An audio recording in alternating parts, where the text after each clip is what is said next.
I learned conservation from my folks.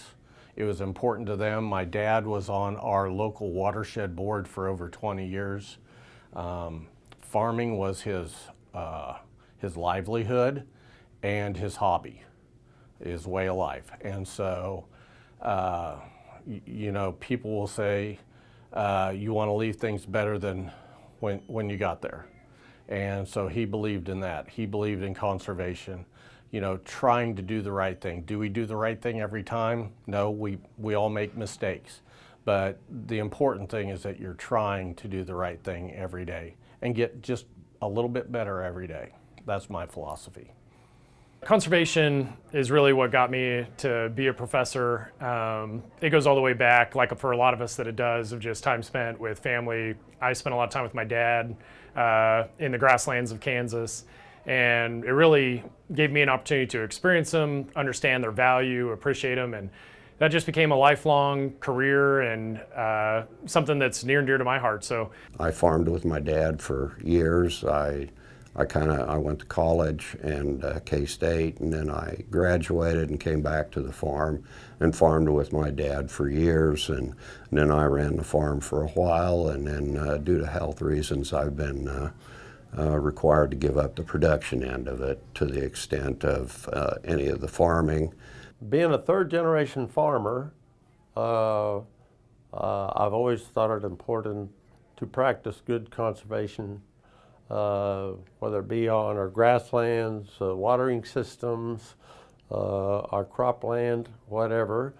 Whenever I've bought a piece of ground, I think the first thing I've always done was get a conservation plan in place and develop whatever conservation practices it needs, whether that be waterways, terraces, developing a conservation plan as such as far as crop rotations and such as that. A good friend of mine that was on the conservation board, and they asked me to be on it, and of course being a farmer, and it was important to me that we had the conservation effort, so I've always believed in terraces, waterways, and that kind of stuff. So that's when it started, and now it's just snowballed into this. So I am a farmer and rancher.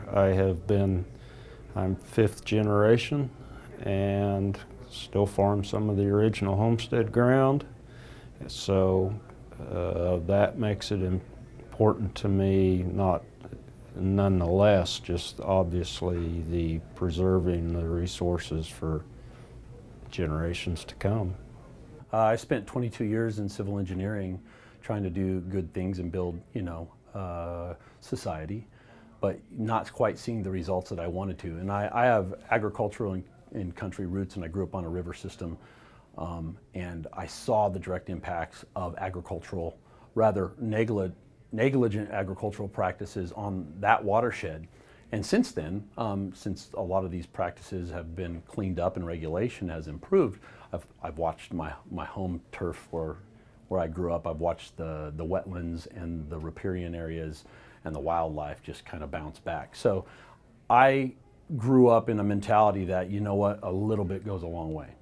And so I left civil engineering industry and I taught at two different colleges in agriculture. And that has brought me full circle now working for the state in somewhat of a civil engineering and implementation management capacity, but still focused on agriculture and feed yards and dairies where I grew up. To build soil health, to conserve our natural resources, for future generations.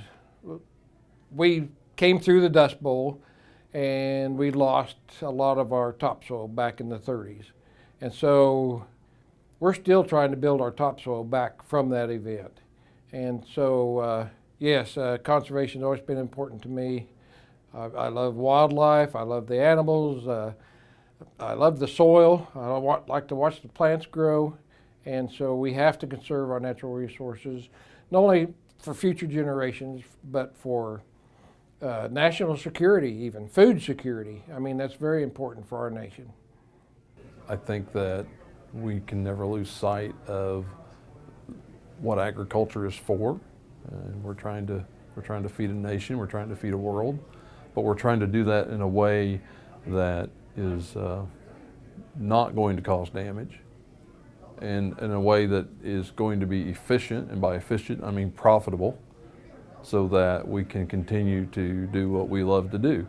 What I appreciate about conservation is the people.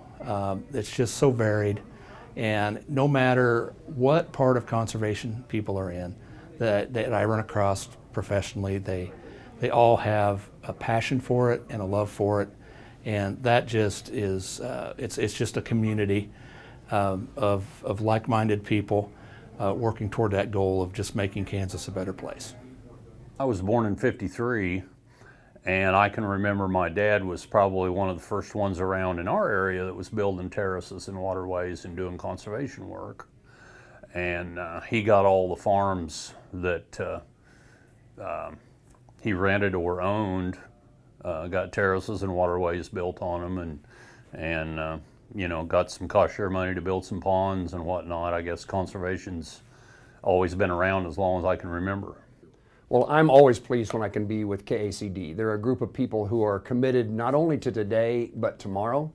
People, I mean, there's lots of Kansans who look toward making sure that, you know, they can get by today, but their primary focus is what can we do to make the world a better place? And in this case, what can we do to make our farm and our agriculture, our county, our community better, creating an opportunity for another generation of Kansans to earn a living farming and living a rural way of life. So, and I think farmers and ranchers are among the easiest people for me to be with. Rural folks in Kansas are special, and I'm a lot about trying to make sure that rural America has a future, rural Kansas in particular. And so these are people I care about and I enjoy being with. Without conservation, this country would be a desolate area.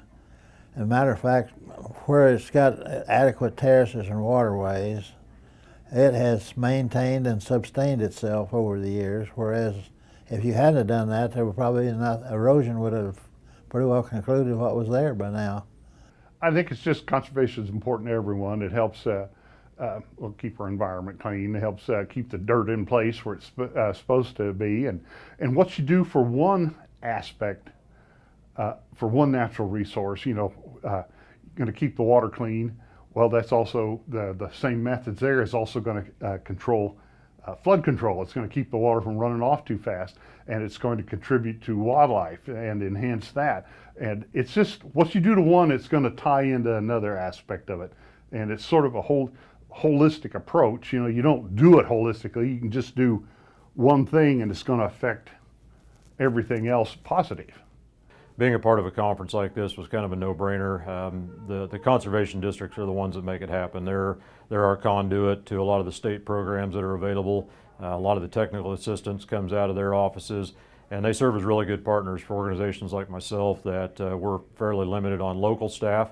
Obviously, we have a state level presence, but the folks that are in the conservation districts, they're there for a purpose, and that is to really lead the local efforts and get practices put on the ground and actually fund some of those practices. And so it's kind of a framework that I feel is very important, and I'm glad that we've got it here in the state of Kansas. When you bring people here through this convention, most of it's a networking. The biggest part is networking between the people that come to the conservation convention, so that they can share their own ideas and what works for me or what doesn't work for me, and here's what I've tried, and here's what doesn't work, or here's what I've tried to address these issues.